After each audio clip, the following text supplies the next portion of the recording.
So the guy that knows more about networking than anybody I know, Mr. Tom Big Al Schreider. Bring him on up. Oh yeah, I'm gonna dance, right. So while you're here at the Mastermind, you're gonna hear a couple different viewpoints, right?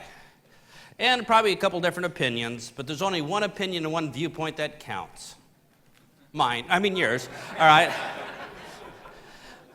But it depends where you are in your business. Some people are totally motivated but don't know what to say and do, and some people know what to say and do and are not motivated, and you have to take a look at what you need in your life. So you can learn how to get motivated. You could probably learn exactly what you need to do, and then you could probably learn exactly how to do it. So I'm just going to talk exactly how to do it. And people say, wait a minute. Why don't you talk about having a better attitude and being motivated and setting goals and being positive and all that? And I said, well, you don't really need that to be successful. I mean, you can earn lots of money and big bonus checks, have huge organizations with a lousy attitude, being totally unmotivated, being lazy. And people say, really? And I said, sure, there's proof. Look up line. So,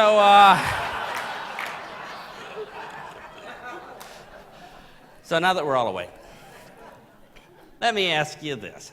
How many people here have ever seen this in real life when you and I are out there in the field talking to people? Brand new prospect comes to the meeting, and he says, whoa, check out those products and services. Everybody in my family is going to want to buy this. Man, they're going to be a line at my house when I get home. This is an excellent opportunity. And then you tell them your compensation plan. They say, oh my goodness. Unbelievable. Everybody at work will be mobbing me. They'll all be around my desk. Ah, excellent. Everybody wants to earn extra money, and they join your business, and they go home. And they talk to the relatives about their products and services, and what do the relatives say? Are you crazy? You fall on your head? Yeah, what are you smoking? We don't do those sort of things. That's a pyramid.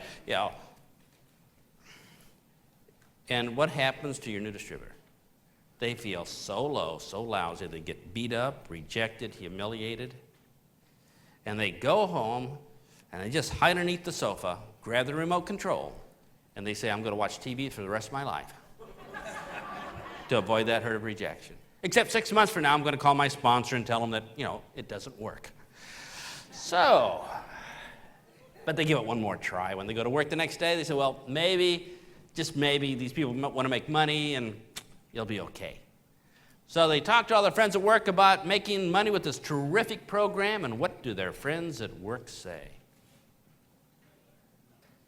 Are you crazy?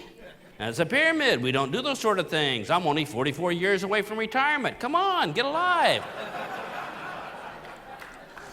Well, now he feels really bad. He goes home, he sets up camp underneath that sofa, and you're never going to get him out because he got beat up, rejected, humiliated, and he says, I joined a lousy opportunity, I made a bad decision, what was I thinking? How many people here have a distributor, something like that? Yeah, if you've been in the business any amount of time, we should have several of them, shouldn't we? So what can we do to prevent this from happening?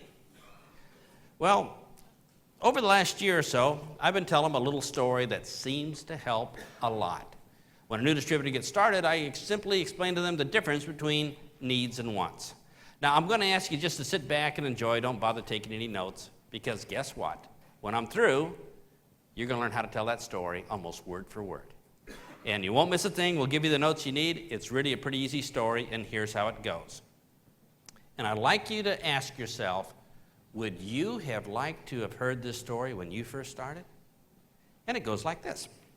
New distributor fills out the application, and we'll pick nutritionals here because there's probably more nutritional people than anybody else here. So we'll just use that for an example. They fill out the application, say, I'm going to sell all these vitamins to my family and all this. And I tell the distributor, there is a huge difference between needs and wants. How many people would agree with that? People need things but don't want them. And I tell them, everybody needs to visit the dentist every 6 months. But do they want to? No. We all need to get up an hour early every morning and exercise, but do we want to? No. We all need to diet and eat healthy foods, but do we want to? No.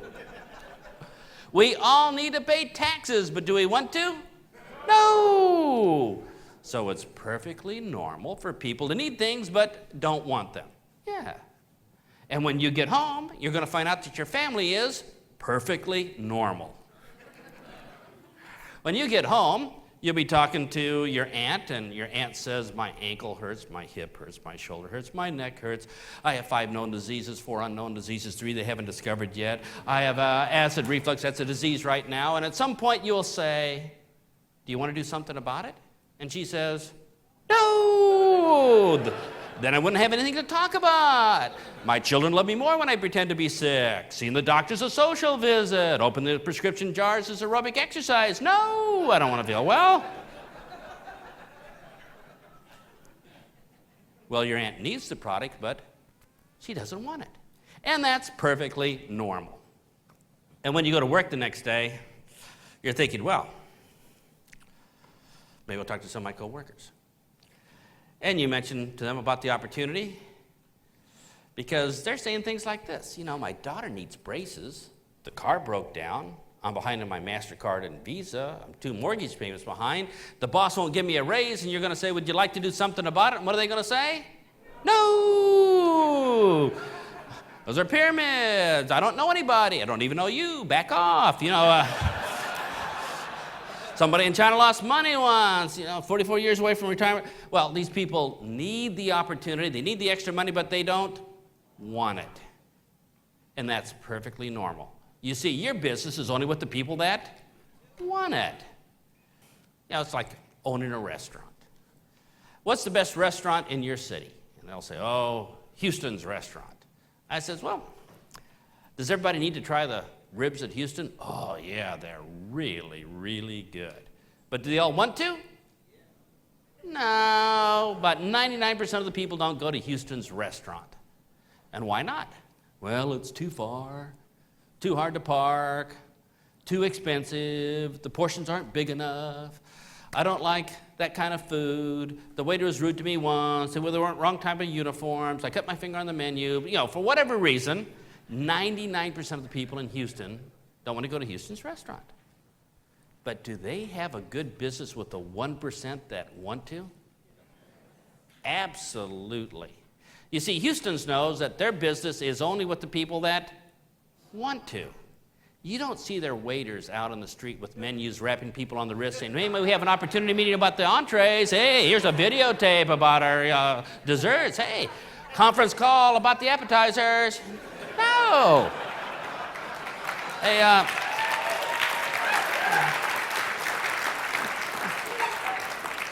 you see, they understand their business is only with the people that want to come there. So I tell the distributor, just imagine you had a job trying to find people named Bob. Some of you come up to me and say, hey, Big Al, what's your name? Big Al? Well, don't you want to be a Bob? It'd be easier for me if you're a Bob. You kind of look like a Bob. Do you feel like a Bob? Here's a form to change your name to Bob. Can't you please be a Bob? Would you do that? No. You'd simply go to somebody else and see if their name was Bob. Or if you're smart, you might say, well, by the way, do you know anybody named Bob? I said, yeah, both my brothers are named Bob. So it's just like trying to find the Bobs in this world. So remember that most people need our products, need our opportunity, but they don't want to, and that's perfectly normal. Your business is only with the people that want to. How many people here would have liked to have heard that story when you first got started? To help insulate you from all the trash talk your relatives are going to give you. Now think about it. Everybody needs your product, but they don't all want them. So should we learn to tell the story? Because we tell it once, the first time is a little bit hard, and we're going to do that right here. So when we go home or pick up the phone later on tonight, we can tell the story. It's going to be easy. So if you have a pencil and paper, grab it. Let's start off by writing the first thing is needs versus wants. Below that, write the word dentist. Below that, write the word exercise.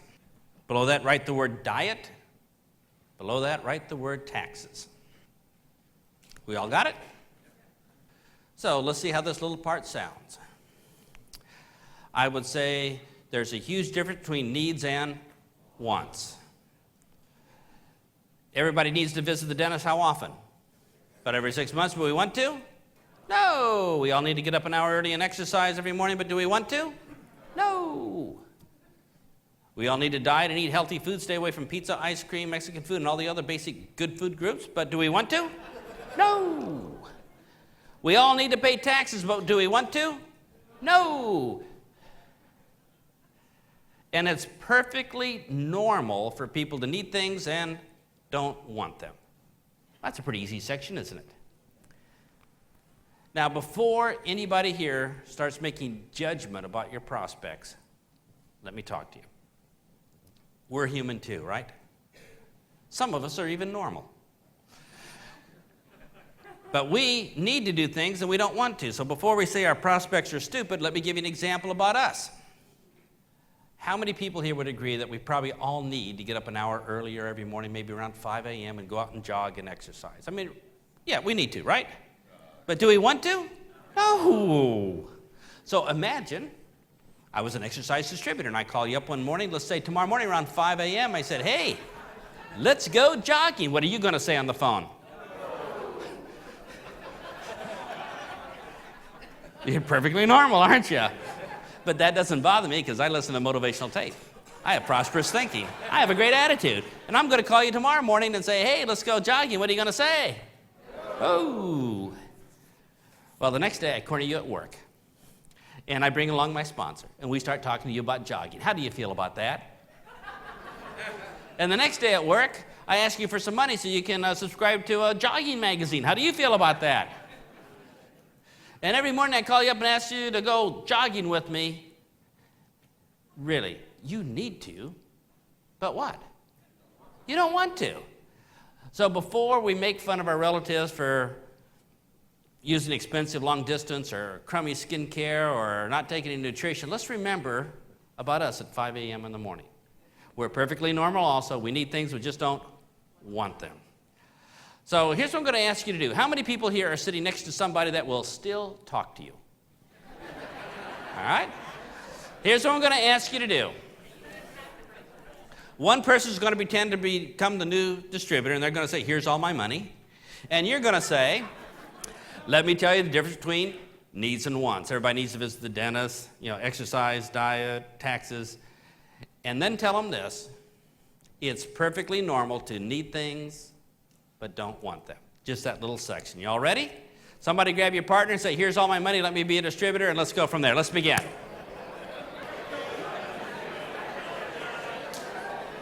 Okay. How do we do? Everybody got the nose down, right? Well, this whole story is only in 5 little sections. Here's section number 2. Are you all ready? By the way, how many people were able to handle section 1? All right, it gets easier. All right, here's section 2. We're going to tell the new distributor what's going to happen when they get home and they present their product or service. Later on, we're going to tell them when they talk about their opportunity. But right now, their product or service. Now, it's going to sound different for everybody here depending on the type of program you're with. For instance, if you sold long-distance telephone service, you'd say to the distributor, well, when you get home, here's what happens. Your uncle's next to you, and your uncle says, man, I just got ripped off by the phone company. I mean, Bell Telephone, they just make me so mad. They double charged me. I picked up the phone. I tried to call them. All I got was voicemail. You think a phone company at least answer their own phone, but no, I can't get a hold of anybody. And finally you say, well, would you like to do something about it? And he says, no. Man, my father was ripped off by Southwestern Bell. My grandfather was ripped off by Southwestern Bell. I want to be ripped off just like them. And you say, well, your uncle needs to have cheaper long-distance service, but doesn't want it. And your business is only with the people that want it. If you sold skincare, it would sound something like this. You would say, when you get home, your aunt is saying, oh, man, I have flaky skin over here, and then it's kind of dry over here, oily here, and I have wrinkles so deep I can store food in it. And at some point, you're going to say, would you like to do something about it? And she says, No, I like that greasy skin. Makes the hat slip on my head so much better. And those wrinkles make me look sophisticated. And I only use Estee Lauder. And she needs it, but doesn't want it. And your business is only with the people that want it. If you sold nutritional products, you go home and your aunt says, I have headaches, backaches, knee aches, hip aches, arthritis, pneumonia. I have meningitis. I have 5 known diseases, 4 unknown diseases, 3 they haven't discovered yet. At some point, you're going to say, would you like to do something about it? And what does she say? No. My children love me more when I pretend to be sick. If I feel better, I won't have anything to talk about. I like visiting the doctor. Your aunt needs it but doesn't want it. And your business is only with the people that want it. So I don't know what your product or service is, but I'm sure you can describe a scenario when your new distributor comes home and listens to somebody that desperately needs it but doesn't want it, right? So let's grab our partner right now. And we're going to say to your partner, when you get home, here's what's going to happen. Everybody ready? Let's begin.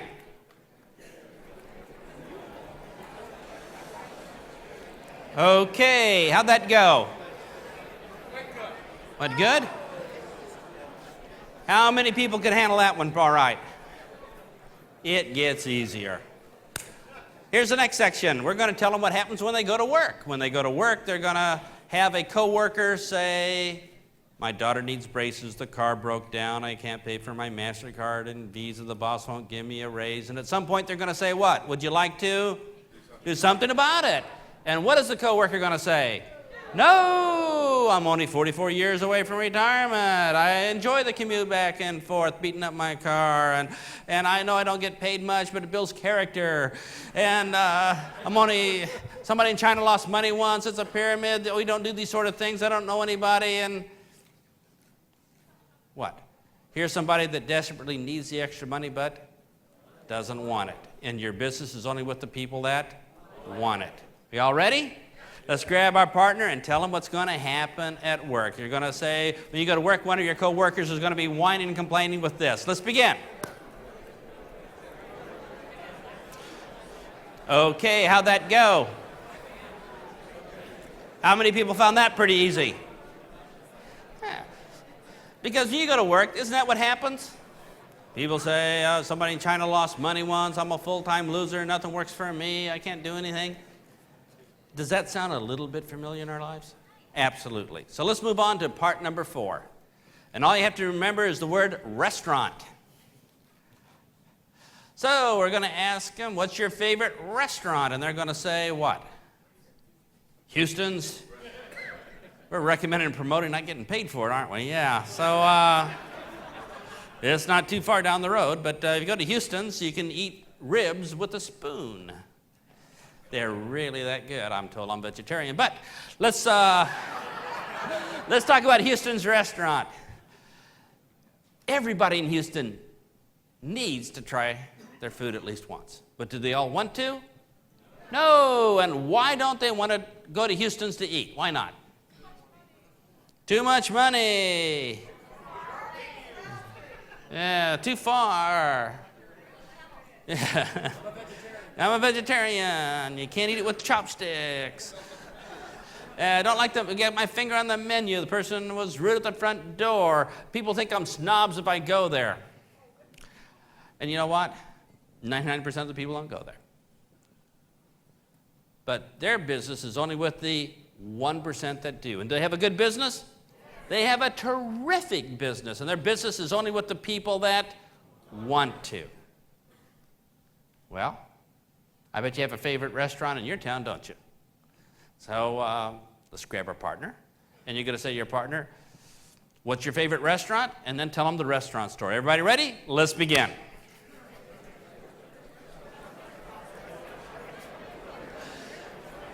Okay, how'd that go? Everybody have the restaurant story? Here's the last little bit. And all you need for this is to write down the word Bob. Easy to spell forward and backwards. Everybody got it? So we're going to say, Imagine you had a job just looking for people named Bob, and you came up to me and say, hey, Big Al, what's your name? And I said, Big Al. And you say, well, don't you want to be a Bob? It'd be easier for me if you were Bob. You kind of look like a Bob. You feel like a Bob? Here's some forms to change your name to Bob. We can go to a Change Your Name Bob seminar. Would you do that? No. You'd simply look for somebody else named Bob. Or if you're really smart, you might say, by the way, do you know anybody named Bob? And I might say, yeah. Both my brothers are named Bob, right? Because your business is only with the people named Bob. Guess whose turn it is? You're going to grab your partner and say, imagine you had a business where all you had to do was find people whose name was Bob. Everybody ready? Let's grab our partners. Let's begin.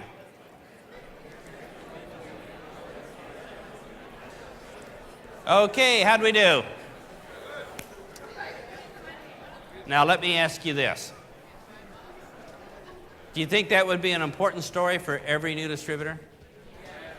Because it would help insulate them from what's going to happen where people are saying no that shouldn't.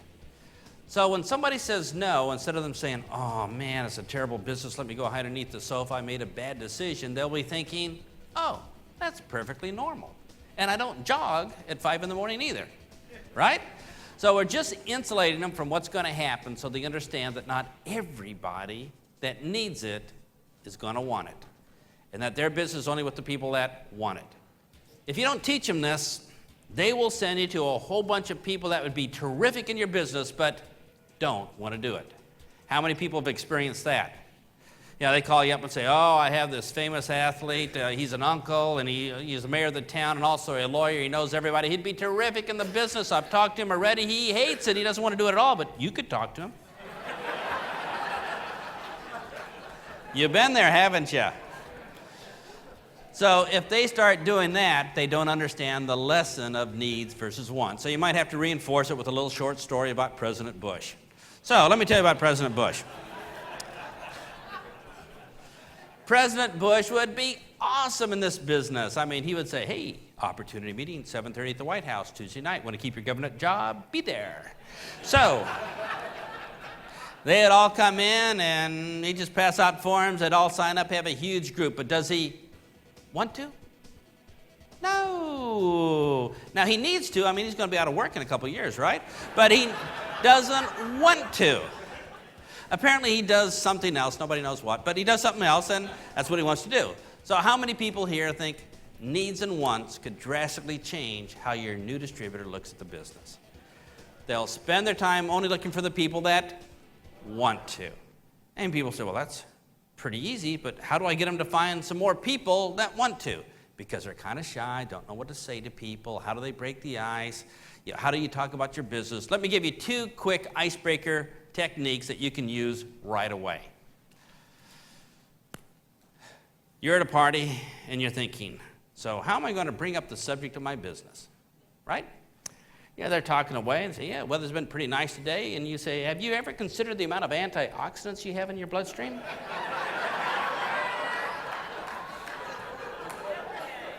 Well, we know the problem, right? How do we start conversations about our business? We don't want to sound like a salesman. We only want to talk to the people that are interested, so we have a good experience instead of those people that are not interested, you know, the people that need it but don't want to. How are we going to do this? So here's just one of hundreds of different icebreaker techniques. I'd like you to write down these magic words. Would you like to do something about it? Now, in order for this technique to work, you're going to have to find large, huge groups of negative people.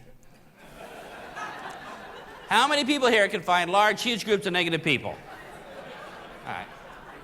In Texas, we call them family and coworkers and friends. So I encourage your new distributor to find groups of negative people. They say, I can do that. And I say, just stand around and say, would you like to do something about it? And somebody next to you, they're saying, man, you know, my back aches, my head aches, I have nasal run, and I cough a lot, and I wake up not feeling well rested. And I say, just tell them, would you like to do something about it? And if you ask them that question, they have 2 possible answers. What are they? Yes or no? Now, if they say yes, ka-ting, you're in. It's done, right? It doesn't get any easier than that. But what's the other possible answer? No, right? But they never tell you no. They always say it in code. All right? Here's how no sounds for that. I'm under doctor's care. That means no. It runs in the family. That means no.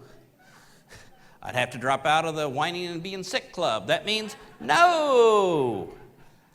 And get over it. Your business is only with the people that want it. So you're standing around at work and somebody at work says, man, I haven't had a raise in 13 years. A person next to me clips their toenails at work. My car's getting beat up. The boss doesn't like me. And at some point you're going to say what? I'd like to do something about it. If they say yes, ka-ching, you're in. It doesn't get any easier than that. It's hard to mess it up. And how does no sound? Ooh, somebody in China lost money once. I'm a full-time loser. Nothing ever worked for me. These are only for people that have talent. All my friends would leave me if I earned too much money. Oh, my tax rate would go way up. I wouldn't know what to do with that, Yeah, they all mean no. And this is completely rejection-free. Just anywhere in the conversation say, would you like to do something about it? And if that's too strong, you could always rephrase it to say, have you ever considered doing something about it? You're visiting your aunt, and she says, oh, man, I have oily skin and dry skin and patchy skin and eczema over here and wrinkles so deep that, store food in it. And you could say, have you ever considered doing something about it? What are the two possible answers? If she says yes, ka-ching. If she says no, how does that sound? Oh, I like seeing blood when I scratch the eczema. Oh, I like the oily thing on my head so my head slips on and off. And that all means no. Get over it. Your business is only with the people that want to. So let's give this a try. I'd like you to grab your partner right now. I'd like your partner to whine, complain, or whatever you call it where you live, all right? Whine and complain, and at some point, when they take a breath, just sneak in, would you like to do something about it, or have you ever considered doing something about it? Just listen to the answer. If they say yes, ka-ching. If they say no in code, that's okay. Your business is only with the people that want to. Everybody ready? Find a complaining partner. Let's begin.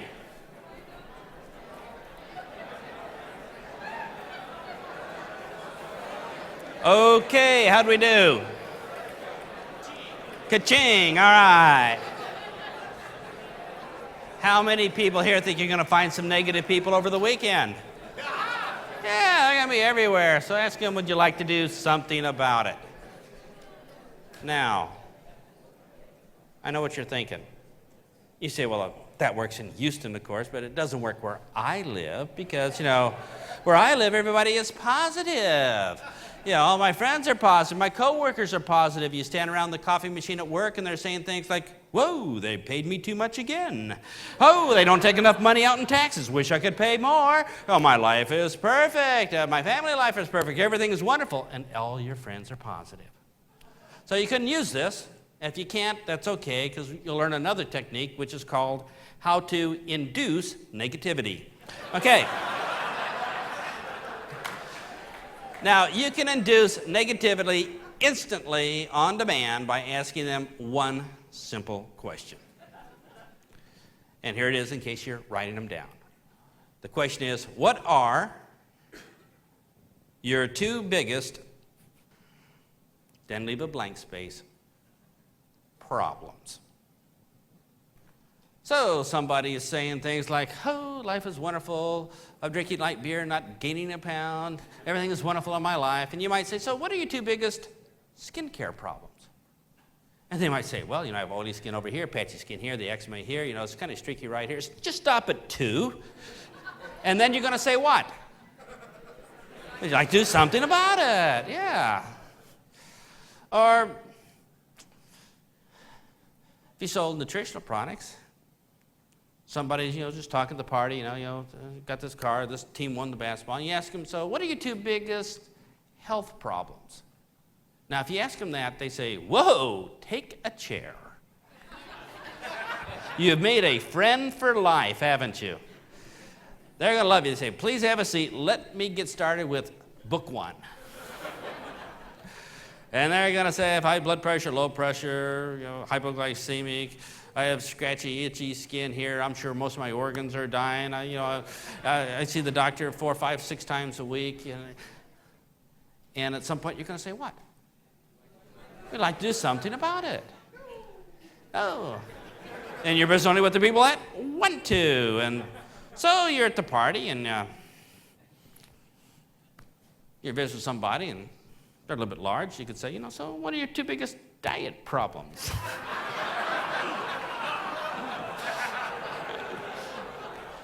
Well, once you duck really quick, they'll say, I have a problem with food. I like Mexican food, 4 basic food groups, fat, grease, lard, salt. And it seems I've been eating donuts, and even with those donut holes in there, I still gain weight. I just don't understand how this works. And at which point you're going to say, would you like to do something about it? So learn to ask people your 2 biggest career problems, 2 biggest job problems, 2 biggest commuting problems, 2 biggest legal problems, 2 biggest skincare problems. Ask them what their 2 biggest blank problems are, and you can instantly induce negativity. They have a prospect instantly on demand. So let's give this a whirl. I'd like you to grab your partner right now and ask your partner, what are your 2 biggest problems, whatever you decide. Everybody ready? Grab your partner. Let's begin.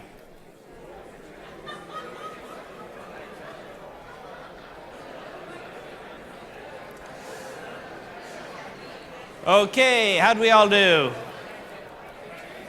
Ka-ching, right? So let's review. If you're going to find somebody to be a prospect, you can create it instantly on demand by just asking questions like, would you like to do something about it? Or if they're super positive, you can make them instantly negative by asking them, what are your 2 biggest blank problems? Get them started. And then when they get started, tell them this great story about needs versus wants. So now you have distributors out there looking for people who want to do it. And their presentation experiences will be a lot different. Now, here's what I'm going to ask you all to do. You all been sitting here for a while.